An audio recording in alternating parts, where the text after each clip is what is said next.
Sir, Shrimad Bhagavat कथा ज्ञान यज्ञ महोत्सव का आयोजन 11 मई से 17 मई तक आप कर रहे हैं और आज आगमन हो चुका है माँ का। और कल से कलश यात्रा वगैरह भी है, बहुत सारे कार्यक्रम हैं और 11 मई 17 मई तक कलश, हजारों तादाद में भीड़ होती है, हजारों तादाद में भक्तगण यहाँ पे इकट्ठे होंगे, कथा को सुनेंगे। इतने बड़ा आयोजन के लिए मतलब चूँकि आज मातृ दिवस है, आपके साथ में माता जी भी हैं, तो सबसे पहले तो मैं अपने चैनल के माध्यम से बधाई देता हूँ आपको, मातृ दिवस की बहुत बहुत शुभकामनाएं आपको। और क्या कहना चाहेंगे, इतना बड़ा आयोजन किस तरह से करते हैं, किसकी प्रेरणा से करते हैं और इतने भक्तगण आपसे जुड़े हुए हैं जो कि कथा में आप पहुँचेंगे, क्या कहना चाहेंगे, पूरा परिचय।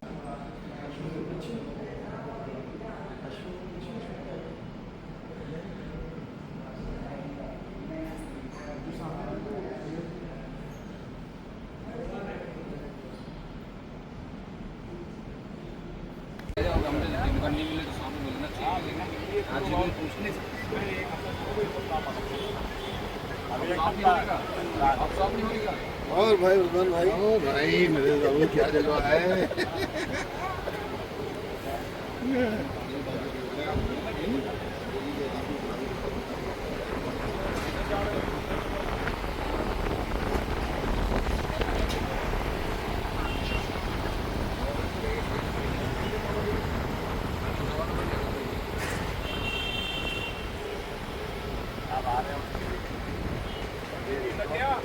आइए आइए भाई आइए।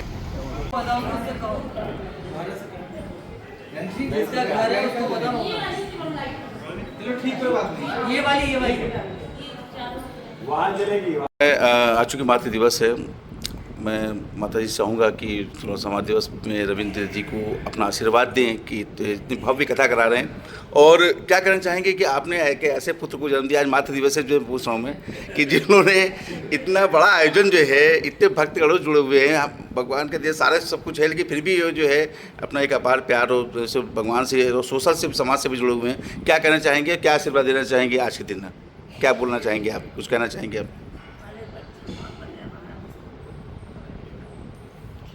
फले फूले ये मस्त रहे और आगे बढ़े, यही माँ का आशीर्वाद है। भाव आता है, इतना अच्छा संकल्प आता है, तभी जो है इतना बड़ा जो है काम हो सकता है। ये जो है 11 मई से 17 में जो कथा चलेगी उसमें किस तरह से कार्यक्रम रहेगा, क्या लास्ट में प्रसाद वितरण का भी कार्यक्रम रखा है, तो मतलब कौन कौन से लोगों को आमंत्रित किया है इस 11 मई 17 में, इसमें जो मुख्य रूप से आमंत्रित सदस्य हैं जो भी ये लोग हैं, कि मतलब किसको आमंत्रित किया है आपने? जी, मुख्य तो सभी अपने अतिथि हैं, जी राजनाथ सिंह भी है जी और योगी जी भी है, अखिलेश जी भी है, राकेश पाल भी है, सभी लोग और सारे मित्र मंडली, हमारा जो परिवार है सब है पूरा, सभी लोग। 11 मई से लेकर 17 मई तक भागवत कथा का आयोजन है। बहुत ही भव्य रूप से जो है भागवत कथा का आयोजन किया जा रहा है। इसकी तैयारी कई महीनों से चलती है और माँ जी का आगमन भी हो गया है आज। कल कलश यात्रा है सुबह 9:30 बजे से। किस तरह से कलश यात्रा की तैयारी हो रही है, किस तरह 11 से लेकर 17 मई तक तैयारी है, पूरा परिचय तो आप बताएँ। मेरा अशोक अवस्थी नाम है जी मैं के सेक्टर का निवासी हूँ, व्यापारी हूँ। जी ये जो जगदम्बेश्वर शिव मंदिर देख रहे हैं, आपने हमें भगवान ने एक मौका दिया, जिसको मैंने आप सबसे सहयोग लेकर के इतना बना। हमारी प्रेरणा ये है कि जब भी कभी कोई कार्यक्रम हो इस मंदिर पे बहुत दूर तक संदेश जाए। आशियाना के आसपास ऐसा कोई मंदिर नहीं था, हमने हमारी लगन थी कि हम किसी तरह से, इन सब भैया लोगों ने बड़ा सहयोग किया है इसमें। और ये रविंदर भैया हमारे जो हैं, ये अभी दीदी माँ की कथा 21 में हुई थी भैया, 19 में हुई जी पीताम्बर जी, बहुत बड़ी कथा हुई थी। वो प्रेरणा हमारे दीदी घर माँ, मैंने कई कार्यक्रम यहाँ कराता रहता हूँ मंदिर पर, हर साल कुछ ना कुछ कराता हूँ। लेकिन हमने भैया से एक निवेदन किया, हमने कहा एक बार दीदी माँ की कथा और आता है। खैर इन्होंने हमारा अनुरोध माना, तो अपने सब परिवार सहित इन्होंने और ये संकल्प दिया कि नहीं दीदी माँ को बुलाना है। भैया ने ये घर बनाया, कहा एक बार दीदी माँ आएंगी। हमारा भी घर छोटा सा वही मंदिर के सामने बना है। मैं भी चाहता हूँ दीदी माँ एक बार हमारे घर पधारें। सर भक्तगणों के लिए क्या कहना चाहेंगे, क्योंकि लास्ट में प्रसाद वितरण भी है, बहुत सारी चीज़ें हैं। ये प्रसाद वितरण रोज होगा, नए तरह का होगा। अच्छा। शाम को 150-200 आदमी का भोजन होगा। हम लोग सब परिवार मिल करके भोजन ग्रहण करेंगे।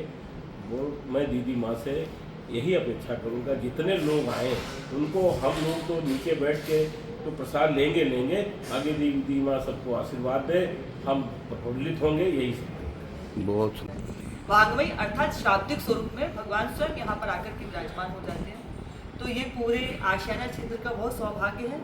और अभी हम वहाँ दर्शन करके आ रहे थे, जगदम्बेश्वर महादेव के दर्शन करके, तो महादेव ने स्वयं अपने आश्रम में इस कथा का दिव्य आयोजन कराया है।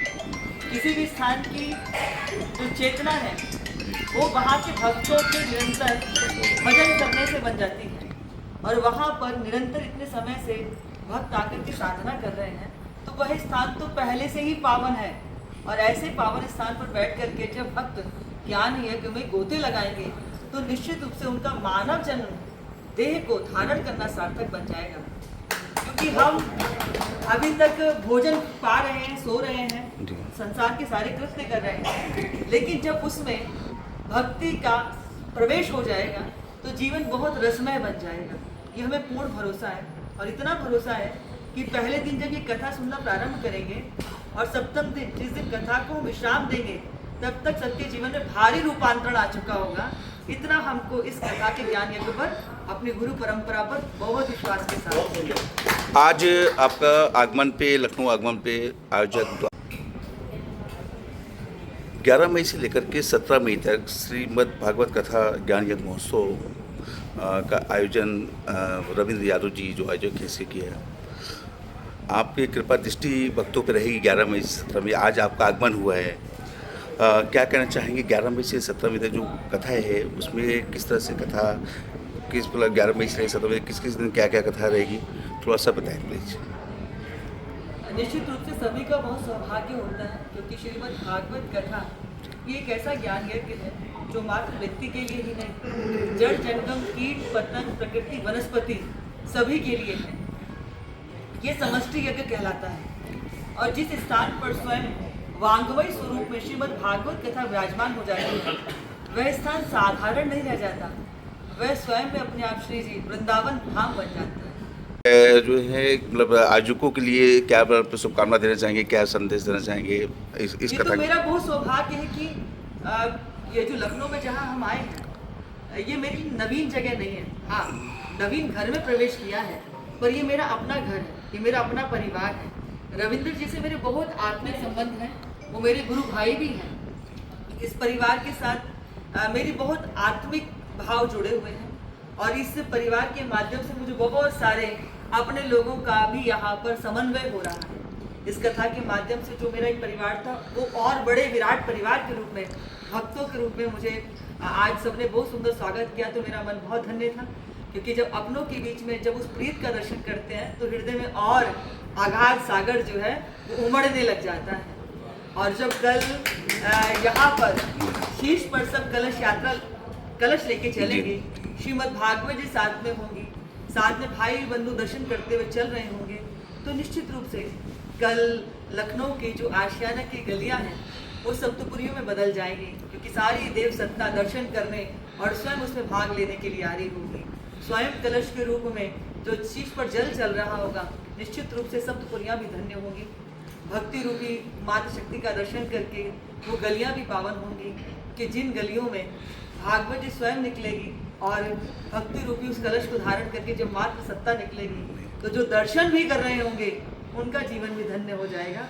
तो ये संपूर्ण लखनऊ हजारों भक्तों का स्नेह हमेशा आपको मिलता है। हजारों की तादाद में यहाँ पे जो 11 से 17 मई तक जो है भक्तगण रहेंगे, उनके लिए क्या कहना चाहेंगे कि उनका जो एक अपार स्नेह कथा के प्रति रहेगा, उसके लिए क्या कहना चाहेंगे? और जो कलश यात्रा है तो उसमें बहुत सारी महिलाएं यहाँ पे पढ़ गई, उनके लिए क्या कहना चाहेंगे, क्या संदेश देना चाहेंगे चैनल के माध्यम से? मुझे ऐसा लगता है कि जीवन में बहुत कुछ है जो धारण करने युक्त नहीं है, लेकिन हम उसको साध कर बैठे हुए हैं। लेकिन जब हम ज्ञान यज्ञ जीवन में लेते हैं, कथा श्रवण करते हैं, तो हमारे जीवन में ना विवेक बुद्धि का उदय होता है। जब विवेक हमारे जीवन में आ जाता है तो हम कंचन पत्थरों को नहीं पकड़ते, हम उसको पकड़ते हैं जिसके लिए हमारा सबका जीवन हुआ है। बहुत